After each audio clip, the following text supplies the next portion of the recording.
যে মিষ্টি, মানে কি বলবো, যে আমি না খেলে হয়তো বুঝতাম না যে আল্লাহর যে রহমত। ছিলেন, সমস্যা নাই, এটা দিয়ে মেহমানদারি হবে। আজকে মেহমানদারি করাচ্ছে ভাই, মানে যে আল্লাহ বান্দাদের জন্য কতটা নিয়ামত তৈরি করে রাখছে। আর এইটা বিসি ভাইকে দিয়ে যাবো, যেহেতু ভাই বলছে যে আপনি যত ইচ্ছা খান, সময় সময় তো বিসিটা দিয়ে যাওয়া লাগবে আজকে। হ্যাঁ, ছিলেন, সমস্যা নাই, এটা দিয়ে মেহমানদারি হবে। আজকে মেহমানদারি করাচ্ছে ভাই আমাদের। এই দেখেন, দুই হাতে দুইটা পেঁপে, এটা হচ্ছে কাঁচা পাকা, এটা হচ্ছে মোটমোটা লাগবে। আর এটা হচ্ছে একটু ফুল নরম পেয়ে হয়েছে, গেছে। মানে মিষ্টি, প্রচুর মিষ্টি হবে, হয়তো বা প্রচুর মিষ্টি হবে। এটা ভাই মিষ্টি হবে তো? হ্যাঁ, এটা মিষ্টি হবে। আচ্ছা, প্রচুর মিষ্টি হবে। চলেন আমরা একটু কেটে খেয়ে তারপরে আমরা একটু ফিডব্যাক দেবো। ক্যামেরার পিছনে আছে নাহিদ ভাই, নাহিদ ভাই ক্যামেরা ব্যবহার করতেছে। আমরা আজকে এই পেঁপে দিয়ে আমরা হচ্ছে আজকে এটা বাসায় নিয়ে যাবো, মেহমানদারি। এটা বাসায় নিয়ে যাবো, এটা বেশি দিব না ভাই আপনার। আচ্ছা, এটা বেশি দেওয়া সম্ভব না। আর এইটা বিসি ভাইকে দিয়ে যাবো, যেহেতু ভাই বলছে যে আপনি যত ইচ্ছা খান, সময় সময় তো বিসিটা দিয়ে যাওয়া লাগবে। ঠিক আছে ভাই, মেহমানদারি করাচ্ছে, তো চলেন আমরা হচ্ছে খায়া দেখি যে আসলে স্বাদটা কিরকম। হ্যাঁ, এই যে দর্শক, এই যে ভাইরা আমার এসছে বাগানে, দুইটা ভাই, তো তাদেরকেই মেহমানদারি করা হচ্ছে পাকা পেঁপে দিয়ে।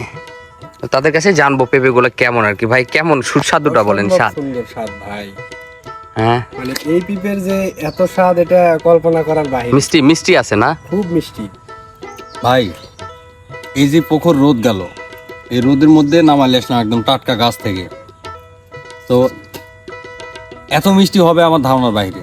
তবে যদিও আমি চাইছিলাম একটু মটমোটা টাইপের, হ্যাঁ, এগুলো চাবায় খেতে আরো বেশি ভালো এই যে লাগে। এটা আছে, এটা এটা মটমোটা হবে, তবে একসাথে তো খাওয়া সম্ভব না।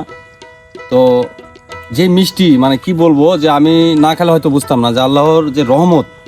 মানে আমি আজকে মানে একবার গাছ থেকে নিয়ে এসে পেড়ে খাওয়ার একটা যে তৃপ্তি, সেটা হয়তো ভাষায় বোঝাতে পারবো না। তবে নিঃসন্দেহে মানে আমি ভাইয়ের ভিডিও দেখে আসছিলাম, কারণ ভাই বলতেছিল যে প্রচুর মিষ্টি। তারপরে ভাইয়ের সাথে দেখা, ভাই বললো যে একদিন আসেন, দাওয়াত থাকলো। তো সেই সুবাদে আজকে আসা। গাছে একটাই পাকা পাইছি, এই যে গাছে, এই যে একদম টসটসে পাকা একদম, সেটাই নিয়ে এসেছি। একবার হলুদ হয়ে গেছে। আল্লাহর নিয়ামতটা আমরা একদম মানে খাইতেছি, কি বলবো, মানে কোটি কোটি শুকরিয়া আদায় করলে হয়তো শেষ করা যাবে না যে আল্লাহ বান্দাদের জন্য কতটা নিয়ামত তৈরি করে রাখছে। মাশাআল্লাহ, আর কিছু বলার নাই ভাই, খাওয়া লাগবে, থামা যাচ্ছে না। ভাই, আপনি কেমন লাগলো? আমি প্রথমে তো ভাবছিলাম যে এত বড় বড় পিপা হয়তো কাঁচা লাগবে, মানে মিষ্টি হবে না। তো খাওয়ার পরে অনুভূতিটা অন্যরকম হয়ে গেছে, খুবই সুন্দর, অসম্ভব, মানে অসম্ভব সুন্দর স্বাদ এই পিপের। তাই না? আচ্ছা, ধন্যবাদ। আর এই যে বীজ বীজ হচ্ছে সবে মাত্র, বীজগুলো রাখা হবে চারা তৈরির জন্য।